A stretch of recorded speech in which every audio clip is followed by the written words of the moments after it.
In the last few months, we've seen China's paramount leader, Xi Jinping, have his personal political theory etched into the Communist Party's constitution. We've also seen him stack the upper echelons of Chinese government with loyalists. And most notably, we've seen the constitution amended to remove term limits, which allows Xi Jinping to rule for as long as he chooses. This all adds up to mean that Xi Jinping has achieved near absolute dominance over Chinese politics, its economy, and its military. And there are indications that Xi Jinping could use this power now to seize Taiwan. The relationship between China and Taiwan has been tense for as long as the two have existed as separate countries. That separation was the result of a bloody civil war that began back in 1927. The Communist Party was on one side of the conflict, and a party called the Kuomintang was on the other. The war between them raged in mainland China for years, and by 1949 the Communists had defeated the Kuomintang and had forced its members to flee to the island of Taiwan. Ever since then, China, under the Communist Party, has actively claimed sovereignty of Taiwan.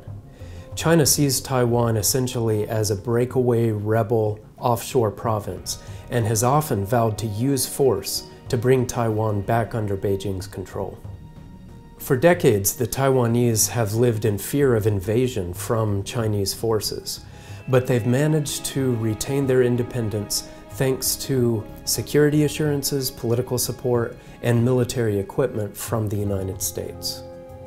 But President Xi Jinping sees that the United States now is deeply divided and war-weary, and that its will to use its power is basically broken. And that decline in US power is happening as his own power rapidly expands. So he's beginning to really turn the screws on Taiwan. On March 20th, he told the National People's Congress that he will push for a reunification of the motherland. And he warned Taiwan that it'll face what he called the punishment of history for any attempts at separatism. So this was the strongest warning yet to Taiwan, and these statements come at a time when Xi Jinping has been significantly stepping up military exercises around Taiwan. Xi Jinping's predecessors were able to kick the can down the road and leave the goal of reunifying Taiwan with China for the future. But it's different now for Xi Jinping. He knows that he is the future, and this may make him feel compelled to use his vast power to quickly take action against Taiwan.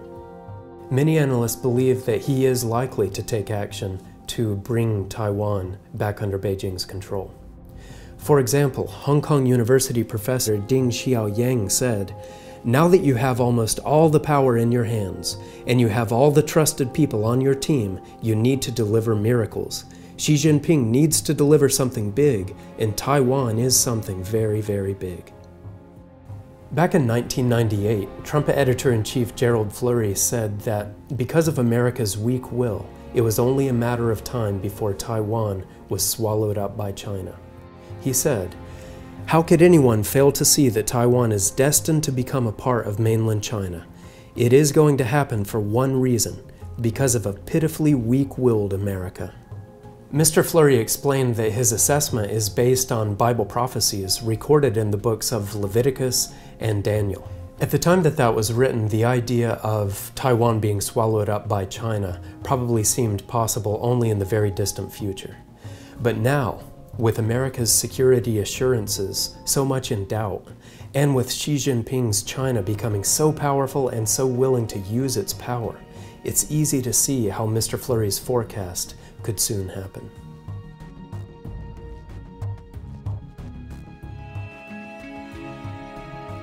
To understand the significance of the rise of Xi Jinping's China in the context of Bible prophecy, please order a copy of our free booklet, Russia and China in Prophecy.